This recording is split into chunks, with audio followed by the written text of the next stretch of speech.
Tagebuch Ostfront, Heeresgruppe Süd, 4. Panzerarmee, Juli 1943, Kursk.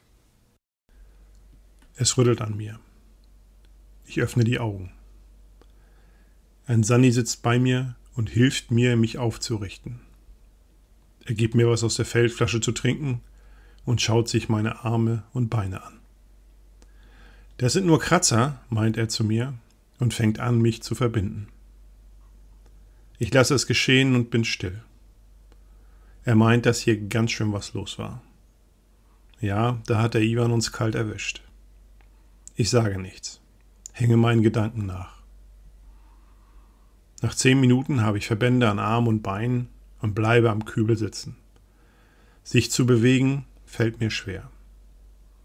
Ich sehe, wie der Sanni nach Schmidt schaut und dann weiter zum Spieß geht.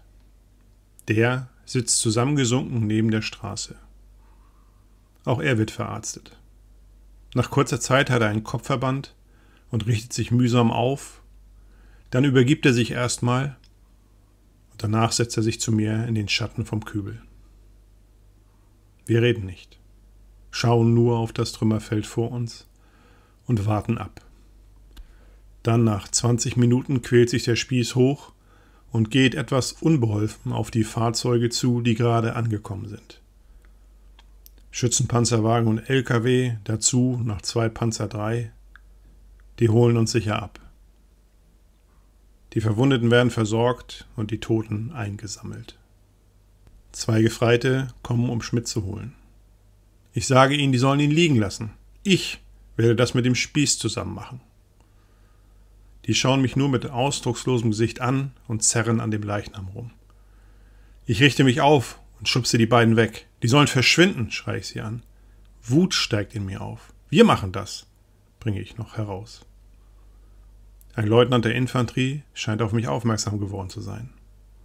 Er kommt dazu und versucht, mich zu beruhigen. Als der eine Gefreite dann wieder an Schmidt zerrt, hakt es bei mir aus. Ich stoße den Leutnant zur Seite, der fällt rückwärts in den umgekippten Kübelwagen und mit einem Schwinger aus meiner letzten Kraft schlage ich den einen der beiden Soldaten K.O. Der andere bekommt mich zu fassen und ich versuche, mich zu wehren. Aber ich kann es nicht mehr. Ich habe keine Kraft mehr. Aber ich versuche es trotzdem, wie ein Verrückter, mich loszureißen. Plötzlich ist eine Pistole auf mich gerichtet. Der Leutnant schaut mich an und schreit, es reicht, weg mit ihm. Ich schreie zurück, was das alles noch für einen Sinn hat. Wir sterben hier alle für ein Stück Erde. Sollen die aus Berlin doch kommen und hier kämpfen? Ich soll endlich die Schnauze halten, schreit der Leutnant mit der Pistole in der Hand. Noch 2 Soldaten kommen dazu und schleifen mich weg. Ich schreie wie von Sinnen. Ich strample und versuche, mich dem Griff zu entwinden. Dann sehe ich noch, wie einer sein Gewehr hebt, und als der Kolben bei mir einschlägt, wird es Nacht. Als ich aufwache, bin ich im Krankenrevier. Mein Schädel dröhnt und ich habe Schmerzen im ganzen Körper. Ich richte mich auf und ein Sanitäter kommt durch den Raum auf mich zu. 10 Mann liegen bestimmt hier drin, wohl alles leicht Verwundete. Er gibt mir etwas Wasser und fragt mich, wie es mir gehen würde. Ich erkläre, wo ich Schmerzen habe, und er meint, ich hätte noch Glück gehabt. Alles nur kleine Wunden, und der Arzt hat gleich, als sie mich bewusstlos hier reinbrachten, alle Splitter rausgeholt. Nichts Wildes, aber eine ordentliche Beule am Kopf wäre da auch noch. Ich sage dazu nichts, denn der Vorfall wird sicherlich noch ein Nachspiel haben. Ich soll noch 2 Tage liegen und bin gedankenverloren. Was soll ich nun ohne Panzer machen? Alle sterben um einen herum. Nur eine Frage der Zeit, wann es mich erwischt. Was ist mit Peter? Ob der noch in Ordnung ist? Der Arzt kommt zu mir, schaut sich den Heilungsprozess an und wir sprechen über das Erlebte. Seine Stirn ist in Falten und er erklärt mir, dass ich wohl ordentlich Mist gebaut hätte. Ja, das weiß ich selber und ich stehe auch dafür gerade. Die 2 Tage sind rum und mir wurde mitgeteilt, dass ich mich beim Kompaniechef melden soll. Ein Feldwebel holt mich ab und begleitet mich. Ich bin mir nicht sicher, ob er nur mit mir kommt, um mich zu bewachen, oder sicher zu gehen, dass ich auf dem Weg nicht umfalle. Also geht es nicht zum Zugführer, gleich ganz nach oben beim Hauptmann, muss ich mich melden. Noch etwas wackelig auf den Beinen versuche ich zur Stabsbaracke zu kommen. Der Feldwebel neben mir sagt nichts.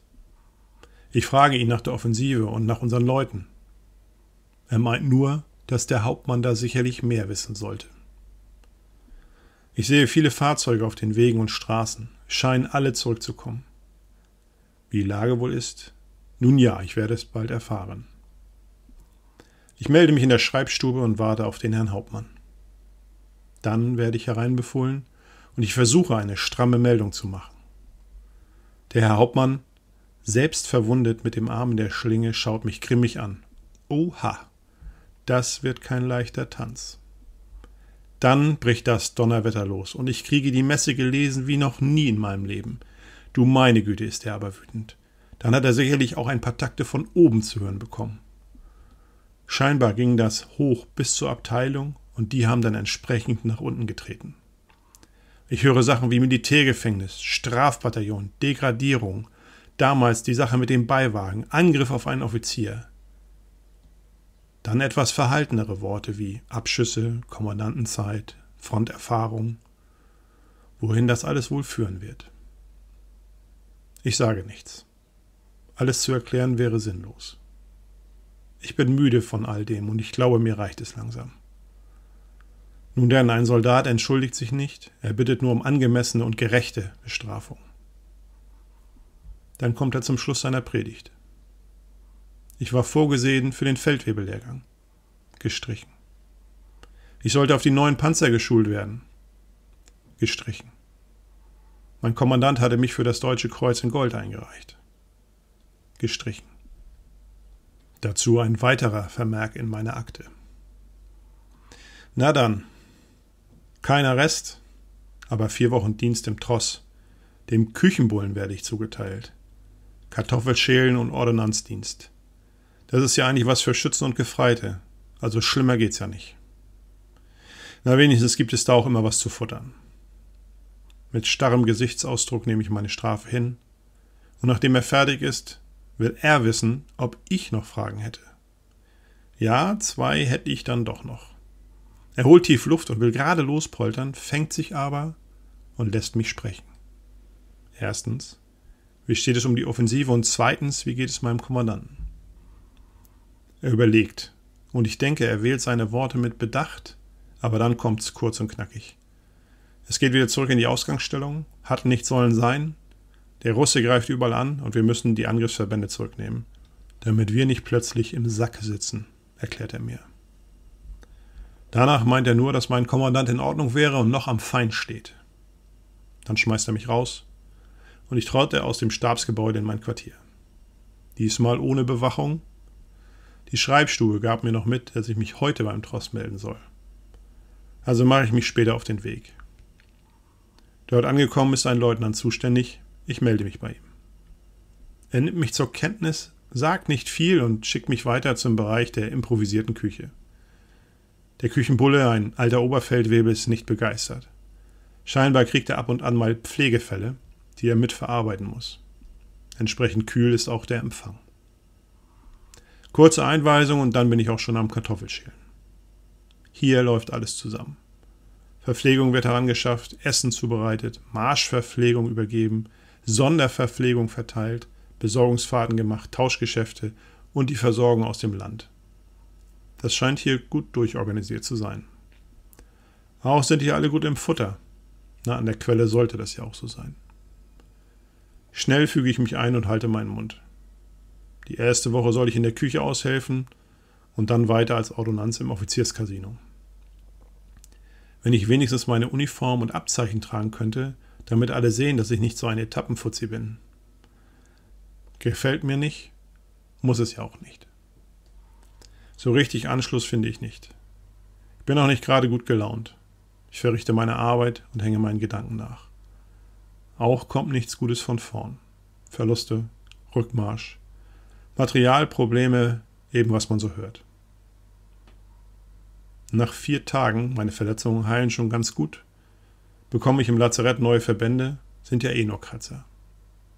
Körperlich geht es wieder besser, aber seelisch bin ich noch nicht ganz auf der Höhe. Der Spieß ist auch weg, Genesungsurlaub.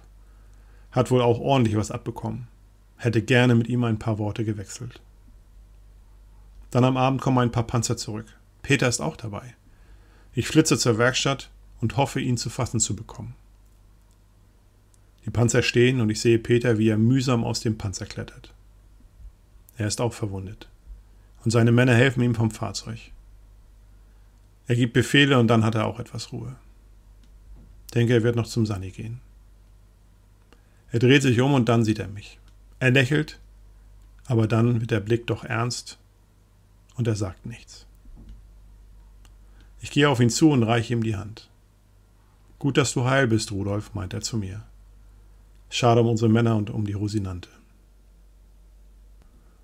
Ich lächle schwach. Bist auch nicht mehr ganz? Hat der Ivan noch ein paar Löcher in dich gestanzt, scherze ich noch. Er grinst, aber dann meint er, dass ich später zu seinem Quartier kommen soll. Gesagt, getan, es ist schon 8 Uhr abends und ich schaue bei Peter vorbei. Frische Verbände und eine Flasche Beschleuniger sind das Erste, was mir auffällt. Er bittet mich rein und wir setzen uns hin. Wir beide sind erschöpft und still. Dann bricht Peter das Schweigen und möchte von mir hören, was wirklich passiert ist. Ich setze gleich an mit Schmidt, doch er meint, ich solle beim Angriff anfangen. Ich erzähle alles und durchlebe den Tag von neuem. Er lässt mich reden, nickt nur hier und da, hört aber zu. Mir hilft es, das nochmal zu erzählen. Und dann geht's um Schmidt, um meine Entgleisung. Auch hier kein böses Wort, nur nicken oder Kopfschütteln. Dann lassen wir es sacken und trinken einen Schnaps. Dann noch einen. Das war nötig. Dann erzählt er mir, was passiert war. Vorstoß, Kämpfe mit Russenpanzern, Flankenangriffe, Verluste, Panzergraben und so weiter. Schuss in den Oberarm, ging wohl glatt durch und Splitter im Bein, nichts Wildes. Wir reden über die Einsätze, über die Kameraden und über alles, was so passiert ist. Mir geht's jetzt schon besser. Dann zu meiner Strafe bei der Kartoffelbrigade. Er meint, dass ich noch gut dabei weggekommen bin. Er hatte beim Kompaniechef noch ein gutes Wort für mich eingelegt. Trotzdem muss ich nun mit den Konsequenzen leben. Hätte schlimmer kommen können, aber nun sollte ich das akzeptieren und weitermachen. Was ich mir aber schenken sollte, wären defätistische Äußerungen. Das kann einen Kopf und Kragen kosten, auch hier an der Front. Der Leutnant, den du umgeschmissen hast, und der Gefreite mit dem Schwinger, das kann alles passieren nach einem Angriff. Aber mit der Führung in Berlin immer schön vorsichtig. Wenn ich wieder zu einer Besatzung gehören würde, wüsste er auch nicht. Wir müssen schauen, was die Abteilung jetzt plant. Hier werden wir nichts mehr. Der Russe ist zu stark und wir müssen uns jetzt verteidigen. Peter wird dann in ein paar Tagen nach Deutschland verlegt. Urlaub und dann noch eine andere Aufgabe. Wohl an die Panzertruppenschule. Ja, das ist auch schön. Sowas kann ich mir wohl abschminken. Aber ich sollte nicht zu schwarz sehen. Gute Leute werden immer gebraucht. Und man hat ja trotz allem einen guten Ruf in der Abteilung. Wir geben uns die Hand und ich gehe in mein Quartier. Mir geht es schon viel besser. Noch ein paar Wochen Suppe rühren und dann schauen wir mal weiter. Am besten schön in Deckung bleiben und keine Angriffsfläche bieten. Das sollte ich wohl schaffen. Ich schreibe erstmal einen langen Brief an Gudrun. Dann werde ich müde und hoffe, dass diese Nacht mal ohne Albträume vergeht.